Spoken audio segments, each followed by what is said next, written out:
క్రికెట్లో గత కొన్నేళ్లుగా దక్షిణాఫ్రికా ఆట తీరు ఎంతో మారింది. ఇందులో ఎలాంటి సందేహం లేదు. ఎందుకంటే ఐసీసీ ఈవెంట్స్లో వారి ప్రదర్శన అలా ఉంది.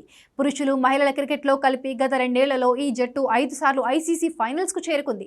అయితే ఇందులో 4 సార్లు ఓడిపోయింది. దీంతో చివరి మెట్టుపై బోల్తా పడే అలవాటు మాత్రం ఆ జట్టు ఇంకా పూర్తి స్థాయిలో విడిచిపెట్టలేకపోతోంది.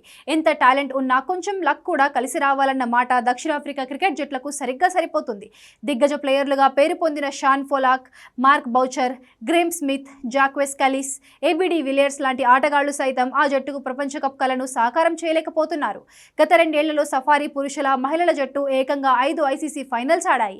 కానీ ప్రపంచ టెస్ట్ ఛాంపియన్షిప్ ఫైనల్ మినహా మిగతా 4 సార్లు పరాజయం పాలయ్యాయి. ఇందులో 2 సార్లు భారత్ చేతిలో ఓడిపోయింది. 2023 మహిళల టీ20 ప్రపంచ కప్లో సంచలన ప్రదర్శనతో ఫైనల్ చేరిన దక్షిణాఫ్రికా జట్టు తుది మెట్టుపై బోల్తా పడింది. ఆస్ట్రేలియా నిర్దేశించిన 157 పరుగుల ఛేదనలో 135కే పరిమితమై కప్పుకు దూరమైంది. ఇక 2024 పురుషుల టీ20 ప్రపంచ కప్ ఫైనల్లో దక్షిణాఫ్రికా గెలిచేలా కనిపించింది. కానీ డెత్ ఓవర్లో ఒత్తిడికి చిత్తయి భారత్ చేతిలో పరాజయం పాలైంది. గతేడాది జరిగిన మహిళల టీ20 ప్రపంచ కప్ ఫైనల్లోనూ దక్షిణాఫ్రికా పరాజయం పాలైంది. ఫైనల్ ఓడిపోయి మరోసారి రన్నరప్తోనే సరిపెట్టుకుంది. కానీ ఈ ఏడాది జరిగిన ప్రపంచ టెస్ట్ ఛాంపియన్షిప్ ఫైనల్లో మాత్రం ప్రొటీస్ జట్టు గెలుచుకుంది. ఫైనల్లో ఆస్ట్రేలియాను ఓడించి గదను సొంతం చేసుకుంది. తాజాగా మహిళల వన్డే ప్రపంచ కప్లోనూ దక్షిణాఫ్రికా రన్నరప్గా నిలిచింది. ఆదివారం జరిగిన ఫైనల్లో భారత్ చేతిలో పరాజయం పాలైంది.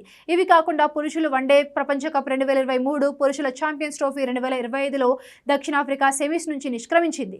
ఇటీవలే ముగిసిన ఉమెన్స్ వరల్డ్ కప్లో సౌత్ ఆఫ్రికా అద్భుతంగా ఆడిందనే చెప్పాలి. ఆరంభంలో తడబడి నిలబడి సఫారీలు, తర్వాత సెమీస్లో ఇంగ్లాండ్కు షాక్ ఇచ్చారు. ఓవరాల్గా సౌత్ ఆఫ్రికా టీంకు ఫైనల్స్లో తడబడే బ్యాడ్ లక్ మాత్రం వెంటాడుతూనే ఉంది.